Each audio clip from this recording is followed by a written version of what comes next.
JNU में एक बार फिर से छात्र जो हैं वो प्रोटेस्ट मोड में आ गए हैं और वो लगातार विरोध प्रदर्शन कर रहे हैं।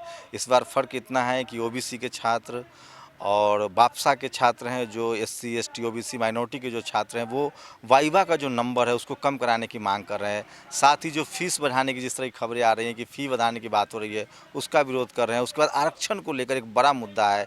इन लोगों की माने तो आरक्षण के खिलाफ साजिश की जा रही है। इन्हीं सब मुद्दों पर बात करने के लिए मेरे साथ बापसा के छात्र नेता, यूनाइटेड ओबीसी फोरम के छात्र नेता मेरे साथ हैं और हम उनसे जानने की कोशिश करेंगे कि जो उन लोगों का विरोध प्रदर्शन है उसके क्या मायने हैं और क्या वजह, उनको क्यों ऐसा लग रहा है कि जेएनयू में लगातार जातिवाद बढ़ रहा है, आरक्षण के खिलाफ लोग बात करने लगे हैं और वाइवा के नाम पर जातिवाद तेजी से बढ़ रहा है। आपको ऐसा क्यों लग रहा है कि जेएनयू में जातिवाद हो रहा है और वाइवा का नंबर कम होना चाहिए? देखिए, जेएनयू में जातिवाद वाइवा के अंदर शुरू से होता रहा है, कई सालों से होता रहा है। और इस बात को लेकर के 2010 में एआईबीएसएफ ने जो है एक जो है आरटीआई के थ्रू हम लोगों ने डाटा निकाला, तो उसमें पाया गया कि ऐसे स्टूडेंट जो SC ST OBC minority background से आते हैं, उनको रिटर्न में तो उनका अच्छा नंबर होता है, लेकिन वाइवा में उनको सबसे कम नंबर दिया जाता है। और ये बात उस आरटीआई क्या के थ्रू जानकारी थी आईटीआई के थ्रू? कितनी जानकारी थी? मतलब सारे के सारे एससी एसटी ओबीसी छात्रों को कम नंबर दिए जाते हैं? नहीं, उसमें से एक दो एक्सेप्शन अपवाद तो हर जगह हैं, लेकिन जो एक खबर हम परसेंटेज में देखें, ज़्यादातर percentage SC ST OBC minority. और इसके बाद हम नहीं करें, अभी हाल फिलहाल में जब हम लोग लगातार 2-3 सालों से दबाव बना रहे हैं, तो 2 कमेटियां इस पर 3 बनाई जा चुकी थी पहले। एक राजीव भट्ट कमेटी बनाई गई थी, जो 2007 से 2011 तक के डाटा को एनालिसिस किया। उसने भी बताया कि यहाँ वाइवा के अंदर दलित, पिछड़े और माइनॉरिटी बैकग्राउंड के स्टूडेंट्स आने वालों के साथ भेदभाव होता है। उसके बाद प्रोफेसर थोराट के नेतृत्व में भी एक कमेटी बनाई गई थी। उन्होंने भी अपनी रिपोर्ट में बोला कि यहाँ इस कैंपस के अंदर, वाइवा के अंदर तमाम मार्जिनलाइज सेक्शन के स्टूडेंट के साथ भेदभाव होता है। अभी लेटेस्ट जो पिछले 27 मई को एकेडमिक काउंसिल के बाद जो है अब्दुल नाफे कमेटी बनाई गई थी। अब्दुल नाफे कमेटी न केवल 2007 से 2015 तक के डाटा को एनालाइज किया, बल्कि डाटा को एनालिसिस करते हुए तमाम सेंटर को भेजा कि आप लोग अपना इस पर कमेंट दीजिए, अपनी इस पर जो है प्रतिक्रिया दीजिए। उसके प्रतिक्रिया के बाद कमेटी ने अपना एक रिपोर्ट दिया। रिपोर्ट में उन्होंने डिसीजन दिया कि वाइवा के अंदर दलित, पिछड़े, माइनॉरिटी और जो आदिवासी स्टूडेंट का भेदभाव होता है, साफ साफ दिखाई देता है। इसलिए लिहाजा इसको रोकने के लिए वाइवा का नंबर 30 से घटा करके 15 कर देना चाहिए। ये मैं नहीं कर रहा हूँ, कमेटी अब्दुल नाफे कमेटी कर रही है, जो प्रशासन ने खुद ही बनाया है। दूसरी बात, जब ये बात क्लियर हो गई, वो तमाम प्रशासन ये डाटा कलेक्ट करता है, तो हम लोग यही चाहते हैं कि जब वाइवा का नंबर जो है 30 से 10 किया जाए, लेकिन 15 पर जो है कॉन्सेशनस नहीं बनी। तो इस कैंपस में एक अफवाह है कि संघी प्रशासन है या तमाम टीचर संघी हैं, तो हम लोग ये कोशिश कर रहे हैं कि इस कैंपस के अंदर कौन संघी है, कौन प्रोग्रेसिव है, इसका इसकी जो एक धुंध है साफ हो। तो पता चला कि हम लोग जो है अंदर पता चला इसी मीटिंग में कि 23 ऐसे प्रोफेसर हैं जो इस कैंपस के अंदर नहीं चाहते हैं कि वाइवा का नंबर कम हो। वो खुल्लम खुल्ला विरोध किए और वो चाहते हैं कि इसी तरह कोई स्टेटस बना रहे। बताइए, जेएनयू में इतने प्रोफेसर, उसमें सिर्फ 23 प्रोफेसर हैं जो वाइवा का नंबर कम करने के पक्ष में नहीं है, नहीं तो संख्या तो फिर उनकी बहुत कम है। नहीं नहीं 23 ये जो खुल्लम खुल्ला विरोध कर रहे हैं, और जो एसी मीटिंग में सारे टीचर जो है पार्ट नहीं होते हैं, उसमें स्कूल के चेयरपर्सन और डीन और एक सेंटर की तरफ से एक प्रोफेसर जाते हैं, तो सारे प्रोफेसर उसके पार्ट नहीं हो सकते। लेकिन जो चुनिंदे जो प्रोफेसर हैं, जो प्रतिनिधित्व कर रहे हैं, वो इसके विरोध में, बहुसंख्यक विरोध में है, 23 विरोध में है। तो हम लोग डिमांड है कि उनका क्या उसमें उसमें जो प्रतिनिधि मंडल है, जो एससी मीटिंग होती है, उसमें क्या जाति को लेकर भी प्रोफेसर हैं, सभी जाति वर्ग के प्रोफेसर हैं? ये बात हम लोगों ने यूनियन से अपील किया कि आप लोग उनका लिस्ट बाहर निकालो, जिससे वो जो लोग क्लास में बड़ी बड़ी बातें बोलते हैं, बाहर जा कर के जो है बड़ी बड़ी टीवी चैनलों पे बातें बोलते हैं, उनका एक चेहरा साफ साफ आना चाहिए कि अगर आप क्लास के अंदर कुछ बोलते हो, जब आप डिसीजन मेकिंग में जाते हो, तो क्यों डिस्क्रिमिनेट करते हो। तो उनका हम नाम डिमांड करने, उनका नाम बाहर किया जाए, जिससे पता चले कि ये कास्टिस्ट लोगों को जो है ये यूनिवर्सिटी में आइडेंटिफाई किया तो जाए। सोचिए, जेएनयू जो देश का सबसे ज़्यादा लिबरल संस्थान माना जाता है, जहाँ डाइवर्सिटी की बात होती है, वहाँ इस तरह के हालात हैं कि एसी बैठक में साफ साफ पता चलता है कि वाइवा कम करने को लेकर, जबकि देश के प्रधानमंत्री ने कई बार कहा है कि इंटरव्यू के नाम पर भेदभाव होता है। मेरे साथ बापसा के भी छात्र नेता हैं। आप लोग एक बहुजन एकता बनाने की बात कर रहे हैं और वाइवा का नंबर कम करना चाह रहे हैं। क्या लग रहा है कि ये जो बाकी जगहों पे होता है, जेएनयू में भी जब उसके साक्ष्य साबित हो गए हैं, सामने आते रहे हैं, तो अब क्या लड़ाई है आप लोग की? अगर ये नंबर कम नहीं होता तो आप लोग की अगली रणनीति क्या होगी? देखिए, सबसे पहली बात तो जेएनयू में जो अभी डिस्क्रिमिनेशन आपको दिख रहा है, ये डिस्क्रिमिनेशन आगे इसलिए आ रहा है क्योंकि इस कैंपस का जो बहुजन स्टूडेंट्स है, एसटी है, ओबीसी है, मुस्लिम और बाकी जो आदिवासी, बाकी सब जो पिछड़ा स्टूडेंट्स है, वो इस बात को बाहर ला रहा है, इसलिए जातिवाद दिख रहा है। लेकिन जातिवाद इस कैंपस में तब से रहा हुआ है जब से ये यूनिवर्सिटी बना हुआ है। जैसे आप अगर पूरे सालों का अगर एक रिपोर्ट निकालते हैं, अगर डेटा देखते हैं, तो एसटी एससी ओबीसी प्रोफेसर संख्या हमेशा से कम रही हुई है। ओबीसी की प्रोफेसर संख्या तो और भी कम है। तो जो इस तरह की जो डिसीजन मेकिंग बॉडीज़ होती है, उसमें unless and until you are a professor, और जब तक आप किसी कैंपस यानी कि सेंटर की डीन नहीं है या चेयरपर्सन नहीं है, तब तक आप most of the decision committee के पार्ट नहीं बन सकते हैं। तो ऐसे ही आप उस डिसीजन मेकिंग बॉडी के पार्ट नहीं है, पहली बात ये। दूसरी बात ये कि जब ये मुद्दा बाहर आ रहा है कि वाइवा में मार्क्स कम दिए जाते हैं, तब इसमें एक बात आपको देखनी पड़ेगी कि इस कैंपस में वो प्रोफेसर तथाकथित जो अपने आप को वामपंथी कहते हैं, और बाकी प्रोफेसर जो अपने आप को राइट विंग बोलते हैं, वो दोनों भी जाति के नाम पर एकजुट हो जाते हैं। जब कुछ आप लोग के पास कुछ जानकारी है कि जो एससी मीटिंग होती है उसमें जो प्रोफेसर है उसमें कितनी जाति दलित समुदाय, जेएनयू में ओबीसी प्रोफेसर को लेकर लंबे समय से बात होती रही कि ओबीसी नहीं है, एससी एसटी के प्रोफेसर की कुछ संख्या है, क्या वो उस मीटिंग में होते हैं, उनका क्या रुख होता है? मैं यही कह रहा हूँ आपको कि उनका भी जो रुख होता है वो एक दो कोई होते हैं, उनका भी रुख होता है कि क्योंकि जब एक सवर्ण एक मेजोरिटी है, तो उस मेजोरिटी को सेटिस्फाई करने के लिए हमको ऐसा लगता है कि यहाँ का एसटी एससी ओबीसी प्रोफेसर भी जिस तरीके से आवाज़ उठाना चाहिए उस तरीके से आवाज़ नहीं उठाता एससी है। मीटिंग में अपर कास्ट के जो प्रोफेसर है वो बहुसंख्यक होते हैं, जो जनरल Obviously, कैटेगरी के क्योंकि हैं। मैं आपको वही डेटा बता रहा हूँ कि जब आपके ऑलरेडी प्रोफेसर इस कैंपस में कम है, तो वो डिसीजन मेकिंग बॉडीज में कैसे होंगे? जब आपका कोई प्रोफेसर ही नहीं है, बहुत ही कम प्रोफेसर है, तो डिसीजन मेकिंग बॉडी में कहाँ से आएंगे? वो आर्टिफिशियल तो प्रोड्यूस नहीं कर सकते।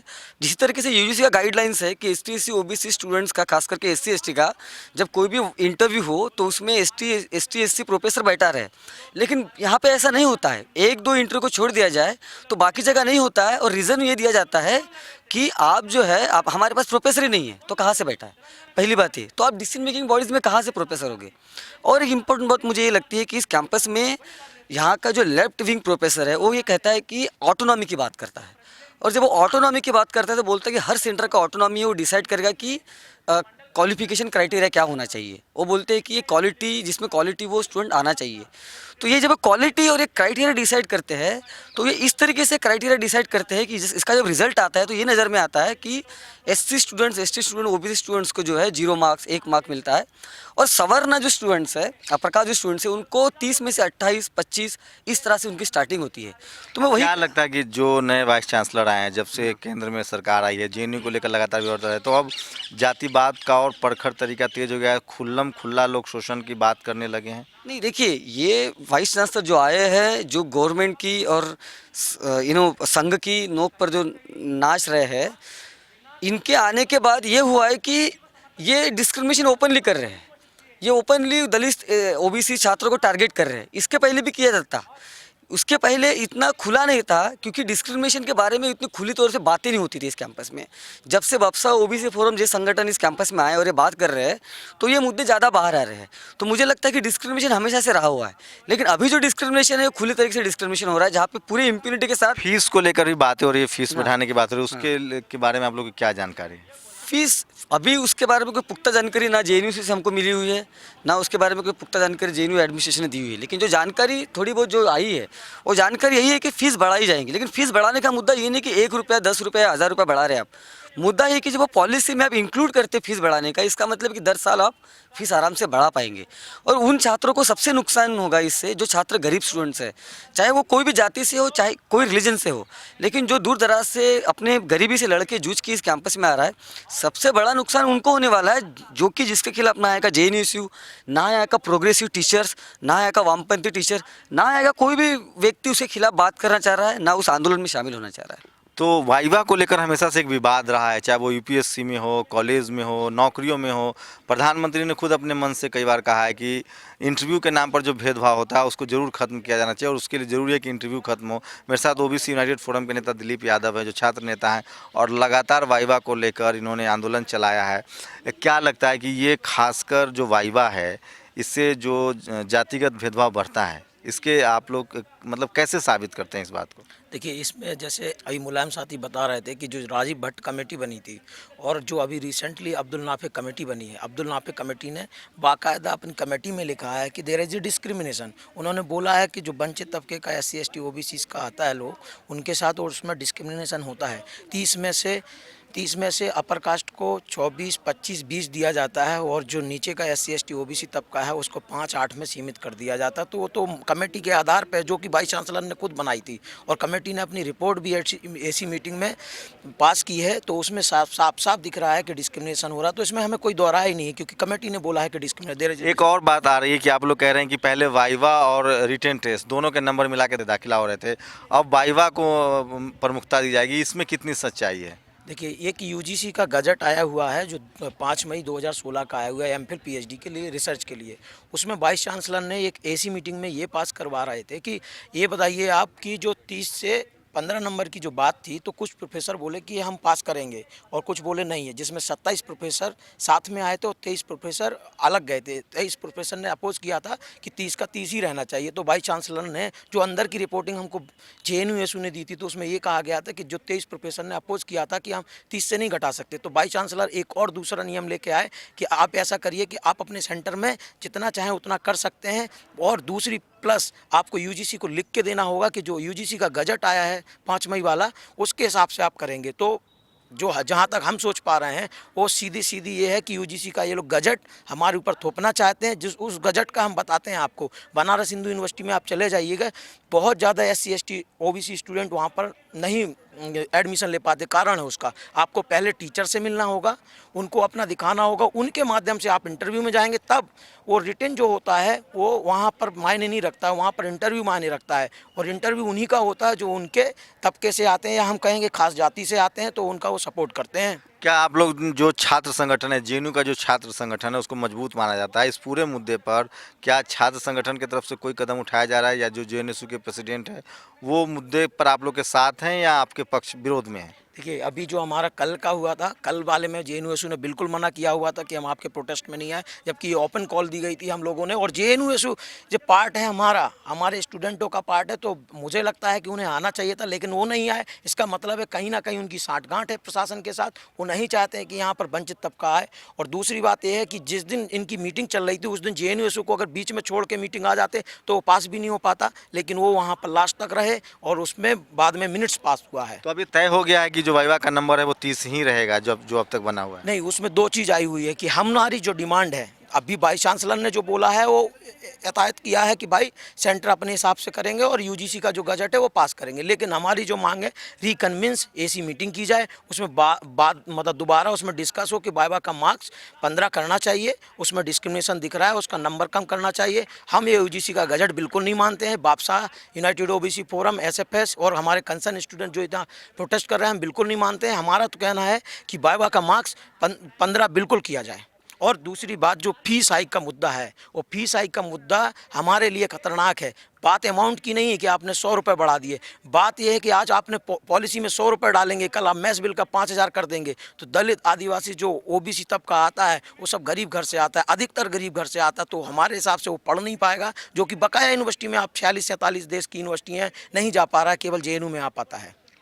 तो एक वो तबका जिसे हम SC ST OBC मानते हैं, जो हाशिए पर रहा है, पढ़ाई लिखाई का मामला हो, नौकरी का मामला हो, ज़मीन का मामला हो, इस देश में जातिगत भेदभाव की जड़ें गहरी रही है, इतनी गहरी रही है जो उखड़ना तो दूर की बात है, जिसको आज भी लोग सींच रहे हैं। और JNU जैसे संस्थान में जब इस तरह के आरोप लगे कि वाइवा के नाम पर जातिगत भेदभाव को बढ़ाया जाता है और वो कोई और नहीं, खासकर प्रोफेसर करते हैं, तो इसमें ऐसा लगता है कि इस देश में जातिवाद कभी नहीं जाएगी। और इसकी जो प्रताड़ना, इसके जो भुक्तभोगी लोग हैं, उनको लंबे समय तक लगातार इस तरह से संघर्ष करना होगा। और जिस तरह से JNU को डाइवर्सिटी के लिए जाना जाता था, JNU के बारे में कहा जाता था कि लिबरल संस्थान है, अब साफ होने लगा है कि जाति के नाम पर यहाँ भी भेदभाव होता है, और वाइवा के नाम पर यहाँ भी बहुजन समाज के जो छात्र हैं, SC ST OBC, माइनॉरिटी, महिलाएँ, उनके साथ भेदभाव जारी है। और यही वजह है कि लगातार कई ऐसे छात्र संगठन हैं जिनका तेज़ी से उभार हो रहा है, और वो लगातार इस बात के लिए लड़ रहे हैं कि जो वाइवा के नाम पर भेदभाव होता है उसे खत्म किया जाए। कैमरामैन गौतम के साथ शंभू कुमार सिंह, नेशनल दस्तक, JNU, दिल्ली।